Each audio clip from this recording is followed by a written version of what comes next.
যুব সমাজ, নিজেকে হারাম কাজ থেকে বিরত রাখো। সুদ, ঘুষ, জেনা, ব্যভিচার, মিথ্যা বলা, যত হারাম কাজ থাকুক না কেন, এই হারাম কাজগুলো থেকে তোমাদেরকে ফিরে আসতে হবে। তোমাদেরকে পরিবর্তন হতে হবে, চেঞ্জ হইতে হবে, তোমাদেরকে দ্বীনের পথে আসতে হবে। একজন দ্বীনদার ছেলেকেও কিন্তু শয়তান অনেক সময় ধোঁকা দিয়ে বসে। শয়তান জানে যে বেপরদা নারীর দ্বারা তাকে ধোঁকা দেওয়া সম্ভব না। শয়তান জানে যে সৌন্দর্যের দ্বারা তাকে ঘায়েল করা সম্ভব না।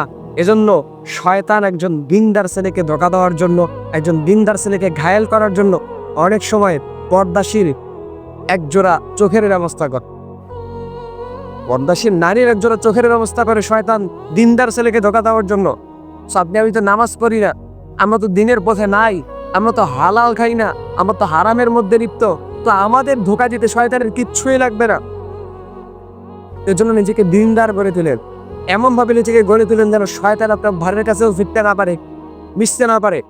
আপনি যেই সাফল্যের জন্য ছুটতেছেন, অথচ প্রতি ওয়াক্তের মধ্যে মুয়াজ্জিন আপনাকে সাফল্যের দিকে রাখতেছেন, হাইয়া আলাল ফালা, এই সাফল্যের দিকে না ছুটে আপনি কোন সাফল্য খুঁজতেছেন?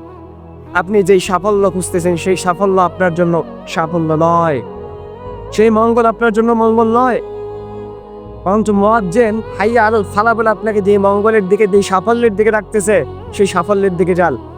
সেই সাফল্যের দিকে গেলে আপনার দুনিয়াতেও লাভবান হবেন, আপনি আখিরাতেও লাভবান হবেন।